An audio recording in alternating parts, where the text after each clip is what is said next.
आज के क्लास में हम सिविल इंजीनियरिंग के पेपर को सॉल्व करेंगे। सेक्शन है इंजीनियरिंग मैथमेटिक्स और ये सवाल गेट सिविल शिफ्ट 1 2024 में पूछे गए थे। सिविल के अंदर दो पेपर हुए थे, मॉर्निंग पेपर एंड आफ्टरनून। तो आज के वीडियो में हम मॉर्निंग सेक्शन को डिस्कस करने वाले हैं, ठीक है। चलिए, तो सबसे पहले मैं सारे सवाल आपको प्रोवाइड कर देता हूँ ताकि आप खुद से ट्राई कर सको, फिर मेरे सोल्यूशंस को देखना विद ट्रिक्स एंड टेक्निक्स। तो याद रखना, वीडियो को पॉज करके खुद से सॉल्व करना है और आगे बढ़ना है।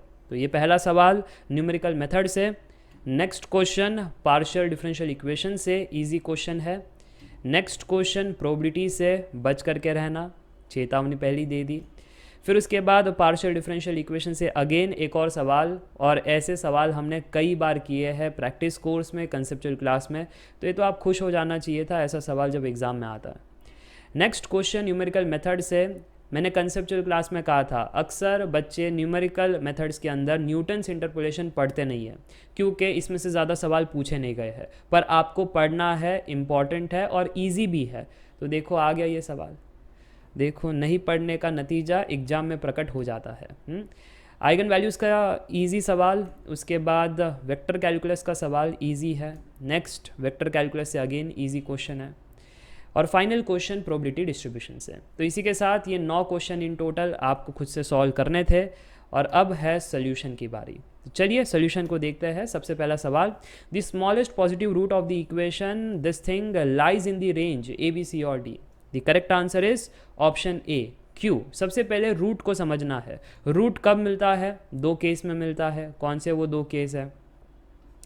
ये दो केस है, ठीक है। पहले रूट का मतलब आप समझिए। एक बार रूट का मतलब समझ गए ना तो आंसर अपने आप आ जाता है। ये देखो, पहला केस डिस्कस करते हैं। मान लो एक पॉइंट ए पर आपका फंक्शन है पॉजिटिव एंड पॉइंट बी पर आपका फंक्शन है नेगेटिव। तो आपका जो ग्राफ है, आपका जो फंक्शन है पॉजिटिव से नेगेटिव अगर उसको जाना है तो एक बार ही उसको एक्स एक्सिस को कट करना है। तो जब वो एक्स एक्सिस को कट करेगा तो यही पॉइंट आपका रूट बन जाता है। अब कुछ स्टूडेंट्स कहेंगे सर उल्टा भी तो हो सकता है, पॉइंट ए पर फंक्शन की वैल्यू है नेगेटिव, पॉइंट बी पर फंक्शन की वैल्यू है पॉजिटिव। तो नेगेटिव से पॉजिटिव अगर जाना है तो अगेन एक्स एक्सिस को कट करना पड़ेगा, और ये जो पॉइंट है यही आपका रूट बन जाता है। तो ये हो गया रूट का कॉन्सेप्ट। अगर ये पता है, न्यूमेरिकल मेथड में मैंने आपको समझाया था, तो फिर ये सवाल आराम से बन जाता है। अब ऑप्शन की मदद से हम चीज़ों को सॉल्व करेंगे। जैसे वो हमसे जानना चाहते हैं क्या, smallest positive root. Smallest positive root, obviously बात है यही रेंज है स्मॉलेस्ट का। फिर धीरे धीरे इंटरवल बढ़ते जा रहा है, 2 से 4, 6 से 8, 10 से 100। तो 0 से 2 स्मॉलेस्ट हुआ। इसको पहले चेक कर लेते हैं इसमें रूट है या नहीं। अगर इसमें रूट नहीं है तो फिर आगे बढ़ेंगे, पर अगर इसमें रूट हो गया तो आंसर मिल गया। तो चलिए, तो यहाँ पर एक्सट्रीम पॉइंट्स पर फंक्शन की वैल्यू देखिए, और वो फंक्शन सर जी हमको दिखाई तो नहीं दे रहा है। अरे फंक्शन है ना, ये देखो, ये पूरा का पूरा आपका एफ ऑफ एक्स है, ठीक है जी। ये पूरा का पूरा आपका एफ ऑफ एक्स है। तो यहाँ पर आपको कहना है that my F of X is equal to X का पावर 5 माइनस 5 एक्स का power 4 minus 10 X cube plus 50 X square plus 9x minus 45। अब x की जगह 0 रखेंगे एज पर ऑप्शन है, ठीक है। तो x की जगह जब 0 रखा तो फंक्शन की वैल्यू माइनस 45 आ गई, और x की जगह जब 2 रखा तो फंक्शन की वैल्यू प्लस 45 आ गई। तो यहाँ पर a पॉइंट पर फंक्शन है नेगेटिव, b पॉइंट पर फंक्शन है पॉजिटिव। कौन सा केस बना सर जी? ये वाला केस बना। अगर केस बना तो रूट मिलेगा ना? हाँ सर जी, अगर रूट मिलेगा देयरफॉर रूट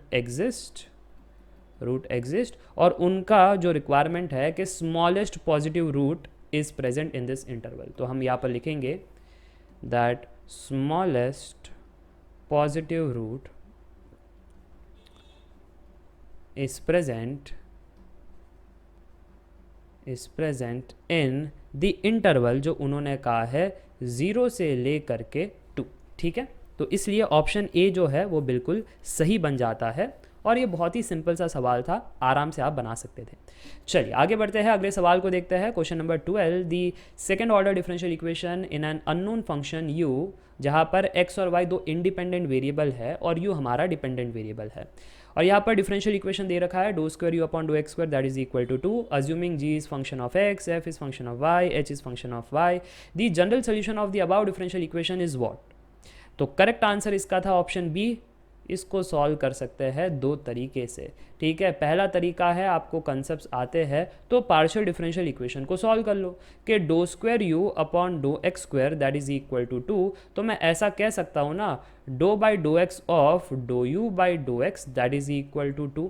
अगर ऐसा कह सकता हूँ तो फिर इंटीग्रेट कर सकता हूँ ना, integrate with respect to D X on both the side. अगर ऐसा करेंगे तो ये इंटीग्रेशन और ये डो कटेगा, इसका इंटीग्रेशन 2x, ध्यान से देखना लेफ्ट हैंड साइड में जो कटा है वो ये दो है, बचने वाला प्लेयर ये है, तो जो बच गया है उसको लिखो do you by do x.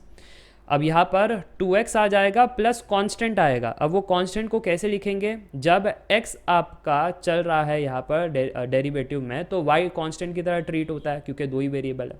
तो जो आपका कांस्टेंट है अब वो हो जाएगा फंक्शन ऑफ y, ठीक है। ये पहली बात। अभी भी हमारा सोल्यूशन तो आया नहीं है क्योंकि अभी भी डेरिवेटिव वाला प्लेयर बैठा है। इसको हटाने के लिए क्या करें, इंटीग्रेट करो, ठीक है। Integrate on both the side again, तो इंटीग्रेट करोगे तो इंटीग्रेशन डेरिवेटिव कटेगा, u वाला टर्म बचेगा, तो लेफ्ट हैंड साइड में अब u बचा है, राइट हैंड साइड में सब कुछ इंटीग्रेशन में चला जाएगा, तो integral 2x is two X square by 2 यानी X square. Integration of a constant, constant बाहर आ गया, integral with respect to D X X हो गया, so constant into X plus constant of integration. अब ये जो कांस्टेंट आएगा वो भी अगेन क्या होगा, फंक्शन ऑफ y होगा, तो function of y g of y हम मान लेते हैं। तो ये आपका सोल्यूशन हो गया। ये सोल्यूशन मौजूद है कहाँ पर, इसमें। तो यहाँ पर g ऑफ y नहीं है, h ऑफ y है, क्योंकि g ऑफ x उनके हिसाब से है, तो हम यहाँ पर g को हटा करके h कह देते हैं, h of y, h is the function of y, ठीक है। तो इनके हिसाब से, क्योंकि अगर मैं g रख दूँ तो वो g फंक्शन ऑफ x है, जबकि ऐसा होना नहीं चाहिए, ये constant in terms of y होना चाहिए। हैंस यहाँ पर ऑप्शन बी जो है वो बिल्कुल सही है। तो आप देख सकते हो बहुत ही आसान से सवाल था, पर कुछ स्टूडेंट्स कहते हैं सर जी अगर हमको पार्शियल डिफरेंशियल इक्वेशन को सॉल्व करना नहीं आता तो हमारे लिए कोई नुस्खा। यस, आपके लिए एक ट्रिक है। पता है वो ट्रिक क्या है, मैंने आपको कंसेप्चुअल क्लास में कई बार बताया था। पार्शियल डेरिवेटिव हो या नॉर्मल डेरिवेटिव, नहीं सूझ रहा है, सब्स्टिट्यूशन टेक्निक, आपका सोल्यूशन हमेशा डिफरेंशियल इक्वेशन को सेटिस्फाई करना चाहिए। समझ में आ रही है बात? अगर बात समझ में आ रही है तो ऑप्शन ए से स्टार्ट करो कि यहाँ पर अगर एक बार ही डेरिवेट किया विथ रिस्पेक्ट टू x, एक बार ही डेरिवेट किया विथ रिस्पेक्ट टू x, तो क्या आंसर हो जाएगा, 2x आ जाएगा, कांस्टेंट का डेरिवेटिव कट जाएगा, इसका क्या हो जाएगा, ये फंक्शन ऑफ x है तो ये g डैश ऑफ x हो जाएगा। आगे जाने की ज़रूरत ही नहीं क्योंकि g डबल डैश की कहानी सब बनेगी, जबकि हमारा g डबल डैश और ये सब कुछ कहानी है ही नहीं, हमारा सीधा कांस्टेंट है, राइट। तो यहाँ पर हमको कहना है ये जी डबल डैश लोचा दे रहा था, इसलिए ऑप्शन ये गलत है। अच्छा, यहाँ पर चेक कर लो, do you by do x, इसमें क्या हो रहा है, इसमें जी डैश का लोचा नहीं होगा, पर यहाँ पर 2x प्लस ये फंक्शन ऑफ y बच जाएगा, ठीक है, क्योंकि x का डिफ्रेंसिएशन 1 है और ये कांस्टेंट तो डेरिवेटिव में 0 हो जाएगा। अब एक और बार डिफ्रेंसिएशन कर लेते हैं तो 2 आ रहा है, बिल्कुल इससे मैच कर रहा है, तो ये तो सही लग रहा है।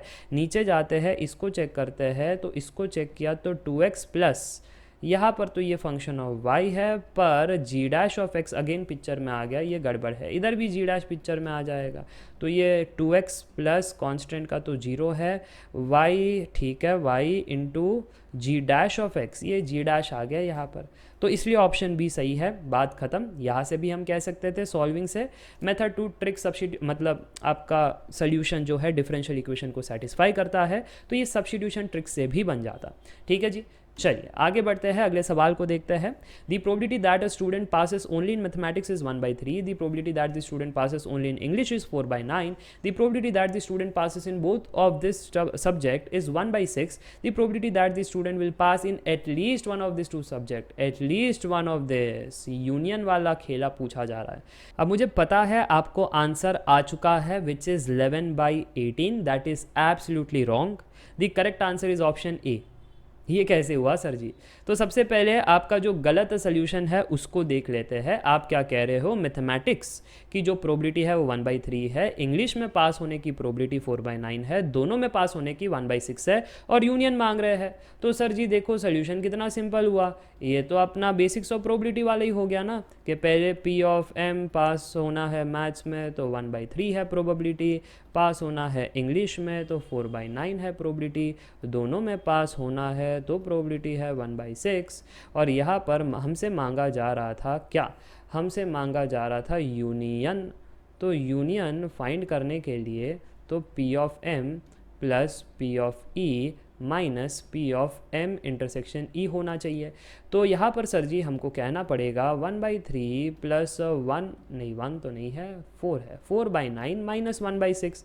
बेस को 18 करने के लिए जो मैनिपुलेशन है वो कीजिए, ऊपर नीचे 6 से मल्टीप्लाई कीजिए, ऊपर नीचे 2 से मल्टीप्लाई कीजिए, ऊपर नीचे 3 से मल्टीप्लाई कीजिए। और यहाँ पर देखो सर जी, यहाँ पर हम कह सकते हैं ना ये कितना हो गया, ये 5 हो गया, 5 और 6 कितना हो गया 11, तो 11/18। यही तो कह रहे थे sir ji that option B is correct, but ये है गलत। This is wrong, this is the trap said by the GATE examiner. हमेशा यही तो मैं सिखाता हूँ अपने कंसेप्चुअल क्लास में कि कैसे बचना इन ट्रैप से। और वो ट्रैप इसलिए है क्योंकि आपने एक शब्द नहीं पढ़ा ओनली इन मैथ्स जिसमें इंग्लिश का इंटरफेरेंस नहीं है, ओनली इन इंग्लिश जिसमें मैथ्स का इंटरफेरेंस नहीं है। ये ओनली के कारण कहानी चेंज हो जाती है और कहानी अब बन जाती है कुछ यूँ। ध्यान से देखना, वेन डायग्राम से अब ये सवाल बनाना है। वेन डायग्राम के हिसाब से हम कहेंगे ये मेरा सैम्पल स्पेस है, ये वाला मैथ्स हो गया, ये वाला इंग्लिश हो गया, ठीक है। सिर्फ मैथ्स होना, देखो ओनली इन मैथ्स का मतलब ये वाला रीजन, ओनली इन मैथ्स की कहानी दे रखी थी 1/3। सिमिलरली ओनली इन इंग्लिश ये कहानी दे रखी थी 4/9, और अब दोनों में पास होने की कहानी दे रखी थी 1/6। इसलिए ये पहला स्टेप है। अगर ये बात समझ में आ गई तो आंसर समझ में आ जाएगा कि अब सभी को ऐड करना है। यूनियन क्या होता है, आइदर मैथ्स में हो, इंग्लिश में हो या दोनों में हो, ठीक है। यूनियन मतलब ये येलोइश रीजन। तो सभी प्रोबेबिलिटीज़ आपको ऐड करनी थी to get the answer. So 1/3 plus 1/6 plus 4/9, तो आपका आंसर जो है वो 17/18 आता है। Hence option A is correct. समझ में आया, the real solution is this. और आपने वो ओनली नहीं पढ़ा और वो डेटा नहीं पढ़ने के कारण गलत आंसर आ गया। वो गलत आंसर भी ऑप्शन में मौजूद था, तो मस्त तरीके से ट्रैप में फंसे आप। चलिए आगे बढ़ते हैं, अगले सवाल को देखते हैं। अगला सवाल बहुत ही ईजी है। तो यहाँ पर पार्शियल डिफरेंशियल इक्वेशन दे रखा है, आपसे पूछा गया है which of the following options इस और आर करेक्ट। इस और आर का अर्थ ये होता है कि ये MSQ है, आइदर एक ऑप्शन सही या उससे ज़्यादा सही हो सकता है।